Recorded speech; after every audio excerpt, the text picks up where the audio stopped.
Thank you, Madam Speaker, again for the opportunity to move this bill. Actually, I had just started moving the bill before I was interrupted last time. Madam Speaker, this is an important bill for the entire sugar industry in this country.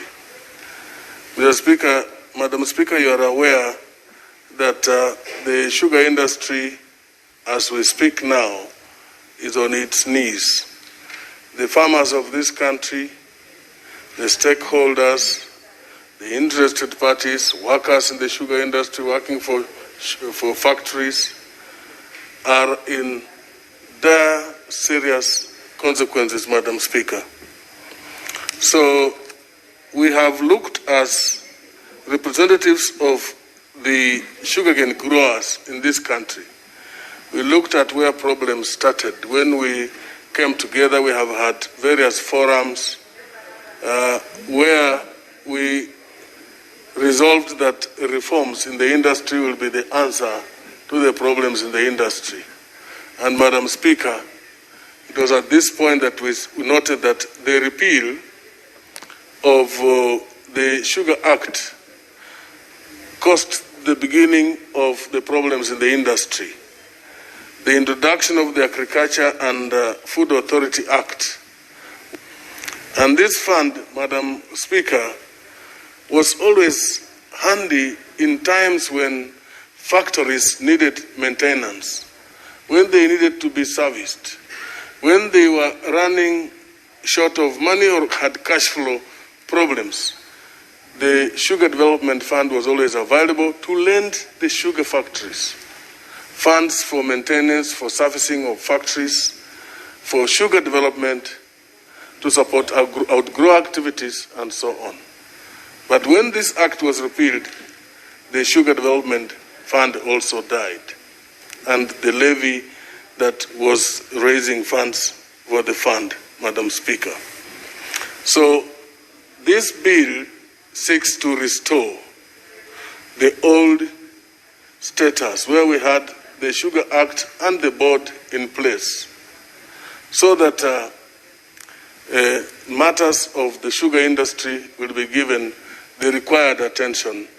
Problems that we have at the moment will be addressed, Madam Speaker. So this, Madam Speaker, if you look at the bill, the principal object is to reinstate the Act, which was repealed through that enactment of the Crops Act. And the bill shall restore the roles of the Sugar Board, currently granted to the Directorate of the Agriculture and Food Authority, in the Act that was enacted in 2013.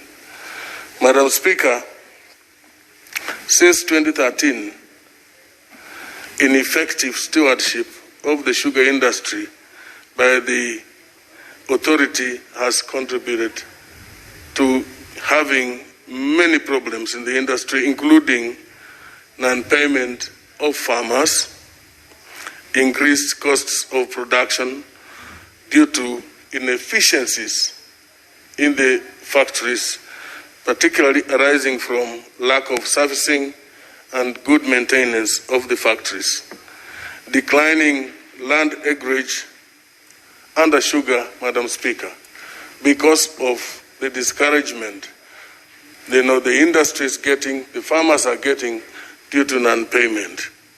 The lack of, the failure to control importation of sugar into our country. Cheap sugar has been imported into our country by sugar barons, and in fact, our market has been flooded to the extent that even if sugar is produced in the country, there will be no market for it, or even if there was, we will not be able to compete because the sugar that is imported is very cheap, Madam Speaker. Poor management of sugar companies. The lack of research and cane development initiatives, which have been occasioned by the repeal of the Sugar Act, which did away with also the Sugar Research foundation, Madam Speaker. So the current Sugar Directorate, as I said earlier, is not properly equipped and funded to address the concerns of the industry. And therefore, the need for us to introduce this bill that will put in place the act, that will put in place the Sugar Board to ensure that it deals with the issues of sugar, Madam Speaker. Now, it also intends to strengthen the National Sugar Research Institute to match technological advancements that are required and innovation, so that, Madam Speaker, the bill is divided into 8 parts and has 3 schedules. The first part is preliminary, as usual, while Clause 2 provides definitions of terms, that are in the bill, the interpretation and definition of terms. Part 3 is establishment, powers and functions of the Kenya Sugar Board. But Clause 3 establishes the board as a body corporate with perpetual succession and common seal, while Clause 4 provides for functions of the board, which include, among others, regulation, development, promotion of sugar industry, and facilitation of equitable access to the benefits and resources of the industry by interested parties, stakeholders, farmers, and all those that are involved in sugar matters. Madam Speaker, the Sugar Board also will be responsible for ensuring production of sugar which would also be exported to other countries, and participating in formulation and implementation of overall policies for the industry development.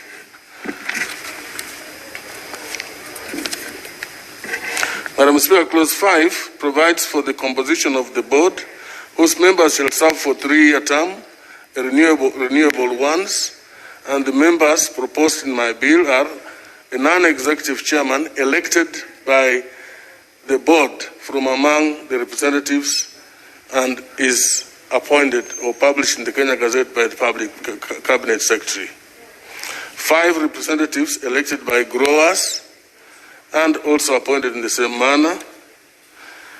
A representative elected by millers from among themselves and appointed by the Cabinet Secretary. Council of Governors think that that's not enough for them.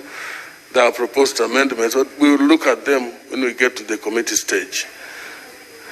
Clause 6, Madam Speaker, provides for the powers of the board.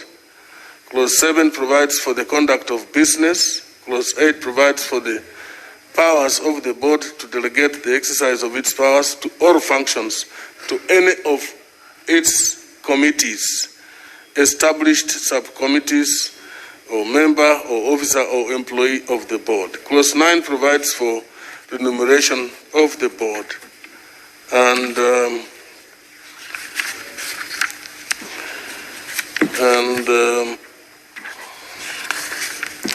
Clause 10 establishes the office of the Chief Executive Officer. Clause 11 provides for staff of the board and protects. Clause 12 protects any member, officer, employee, or agent of the board from personal liability to any action done in accordance with the Act. And 13 provides for liability of the board to pay damages to any person injured or property destroyed or caused by action arising from the Act. Madam Speaker, Part 3 is about licensing and registration. Under Clause 14 provides for the requirement of millers to obtain licenses to operate mills. And Clause 15 provides for the issue of license and license fees. The board shall only issue license to feed. Part 4, Madam Speaker, is on financial provisions, provides for the funds of the board and imposition power to impose those levies. The levies I referred to, Madam Speaker, which were also in place in the past, but they must be approved by the Cabinet Secretary. It also establishes the Sugar Development Fund, which I mentioned earlier, Madam Speaker. Then Part 4 is miscellaneous provisions. Under Clause 25, provides for an annual general meeting of the representatives of millers and growers. Then Clause 29 provides for sugar industry agreements, which are agreements negotiated between growers and millers, growers and outgrowers, outgrower institutions and millers and outgrower institutions. Then Clause 30 provides for the rights of growers. Madam Speaker, the rights of growers, which include at least, according to the proposals, when I was drafting this bill, the question of privatization was on the table. And then we said 51% of shareholding of all privatized sugar factories should go to the growers, and 51, representation of the board of directors of milling companies.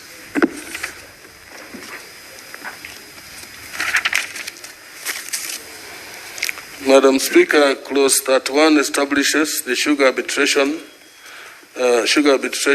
Tribunal, comprising a chairperson qualified for appointment as a judge of the High Court of Kenya, who shall be appointed by the Chief Justice, and 4 members appointed by Chief Justice with expert knowledge of matters likely to come before the tribunal. Part 4 provides for delegated powers. That's under Clause 33, which empowers the Cabinet Secretary for Agriculture to make regulations for the effective operation of the Act. We already have regulations which have been published, but I am sure that this will also be, will have to be endorsed by the House when this bill or this bill is ascended to and it becomes an act. Part 6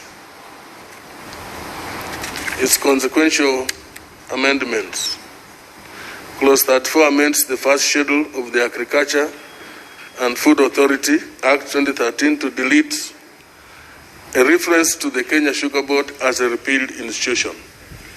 And Clause 35 amends the first schedule of the Crops Act 2013 to delete sugar as a crop whose breeding would require certification. Part 8 is on savings and transitional provisions, Clause 37, 36, 37, and 8, Madam Speaker, which provide for the staff of the Directorate of the current Agriculture and Food Authority to be the staff of the board. All property belonging to the Sugar Directorate should also be transferred to the board, subject to interest, liabilities, charges, obligations, so on. Then first schedule provides for provisions of vacation of office, quorum of meetings, disclosure of interests, the common seal, contracts, and instruments of the board. The second schedule, Part 1, provides for guidelines for agreements between parties in the sugar industry, such as the scope of the agreements and interpretation. Then Part 2 provides for the roles of different institutions in the industry, the board, the Sugar Research Foundation, outgrower institutions, millers, and so on and so forth, Madam Speaker. Then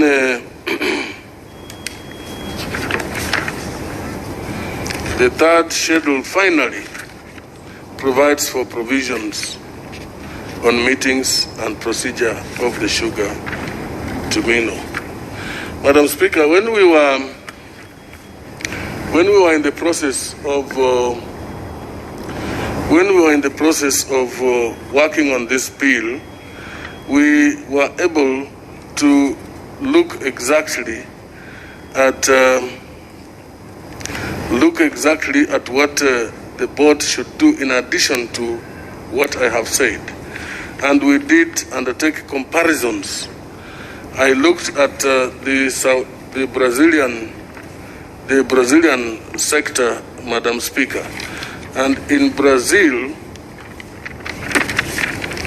in Brazil, sugar cultivation has played a key role in their economic growth and development of the country. And it was estimated that over time there had been tremendous growth of sugarcane subsector, estimated at 10% rate on average, according to the Brazilian Bureau of Statistics 2017. And the impressive performance of sugar industry was largely due to outstanding technological progress in the sugar subsector, coupled with supportive government policies, Madam Speaker. Supportive government policies. And indeed, according to the United States Department for Agriculture, Brazil is the world's leading producer and exporter of sugar, according to accounting for approximately 22.5%, which is about 40 million tons of sugar consumed globally comes from Brazil.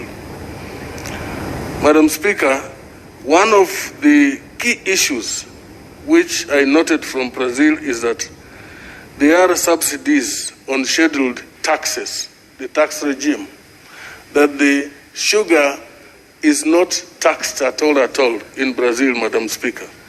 And the byproducts, the revenue improvements from byproducts goes back to the industry, is used to support the farmers in the industry. While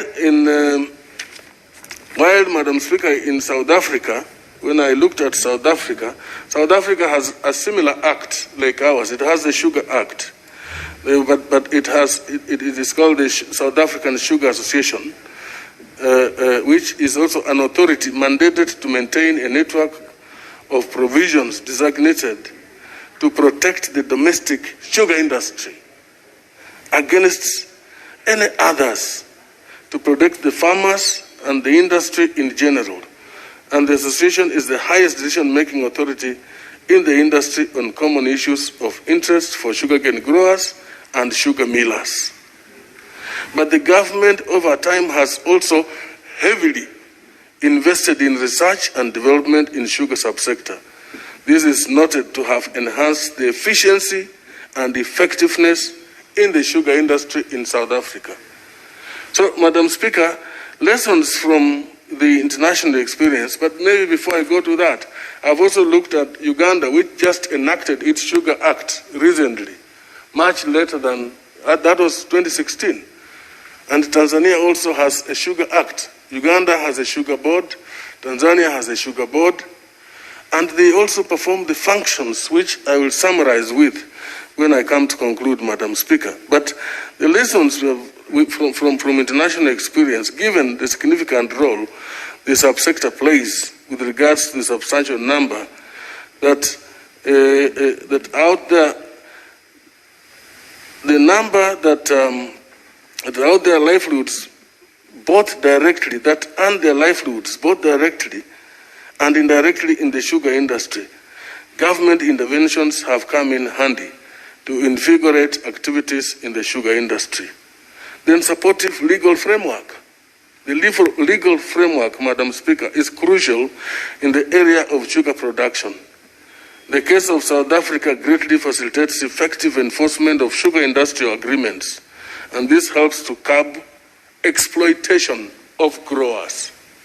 This is something we can learn from, Madam Speaker.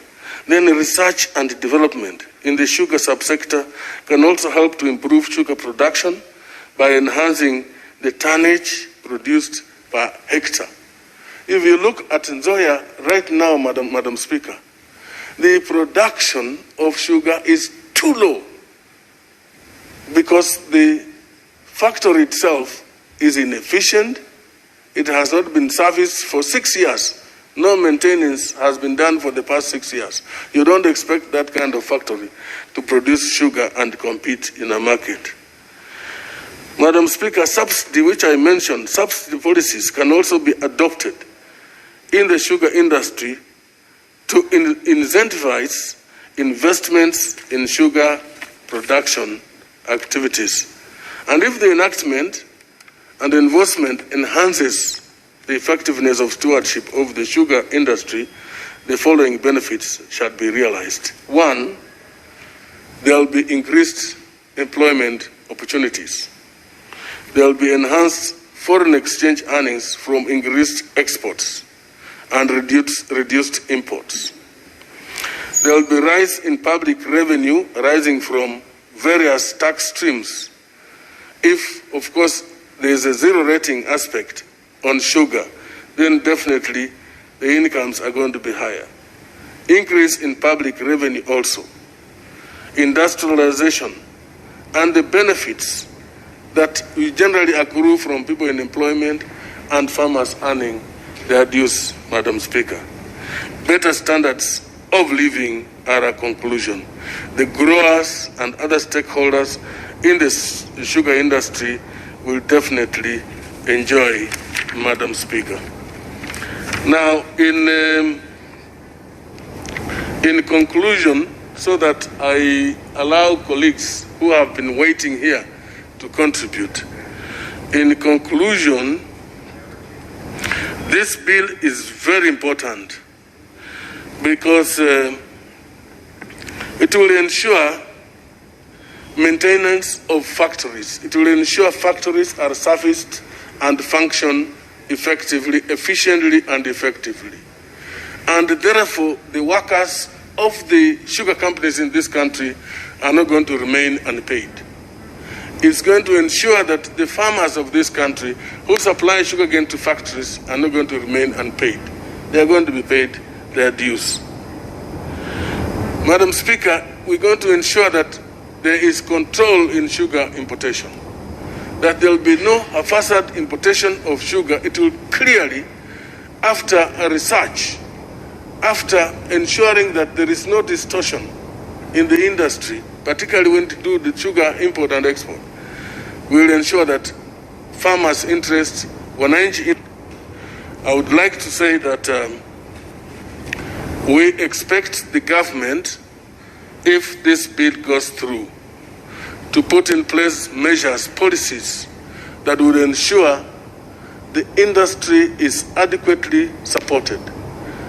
Looking at the budget for this financial year, we did not see anything towards the sugar industry to support even public government sugar companies.